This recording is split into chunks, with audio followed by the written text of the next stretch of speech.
Começa agora. Diário Econômico. Um oferecimento do Canal Rural. Uma análise das principais informações que impactam os mercados, a economia global e do Brasil. Apresentação Marco Caruso. Fala pessoal, bom dia. Hoje é quarta, 6/9/23. Esse é o seu Diário Econômico.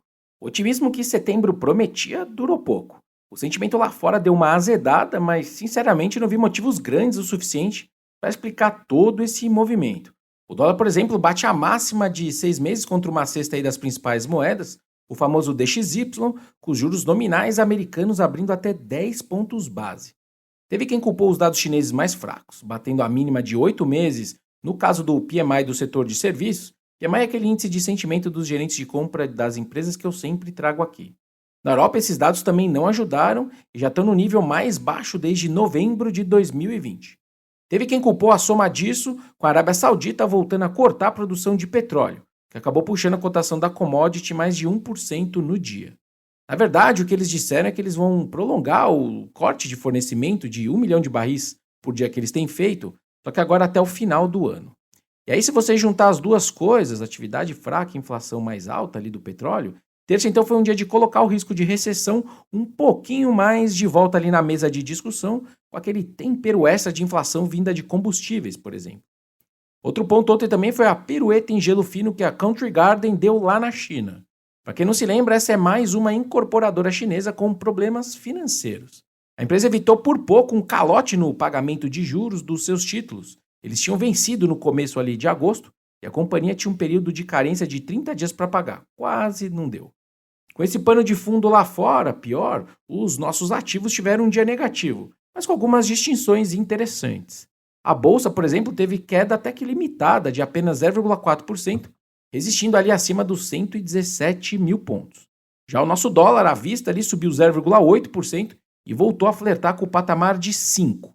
E o patinho feio foi mais uma vez a nossa renda fixa. O pré-fixado tem apanhado recentemente por motivos domésticos, com todos os embrólios fiscais que eu sempre falo aqui, e agora com essa piora lá de fora.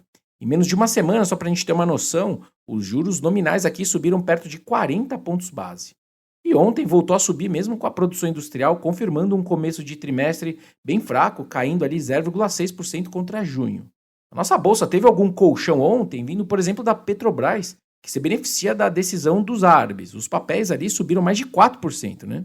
E pelo mesmo motivo, a gente também vê as ações do setor sucro-alcooleiro se destacando. Fora os árabes aí, teve a previsão de queda nas exportações do açúcar indiano, pressionado pela seca por lá. Os preços da commodity lá na Índia bateram máximas de 6 anos e isso deve empurrar o governo do país a restringir as exportações dele. Tá aí então o El Niño já dando as caras. Só que nesse caso o Brasil se beneficia como o principal exportador de açúcar bruto para o mundo nos próximos trimestres. Para terminar então com um pouquinho de Brasília, sempre tem, né? O projeto de lei que acabaria com o juros sobre capital próprio, o famoso JCP, teve a urgência retirada graças a uma suposta falha do processo de publicação. A medida então vai ter uma tramitação padrão sem prazo aí para apreciação.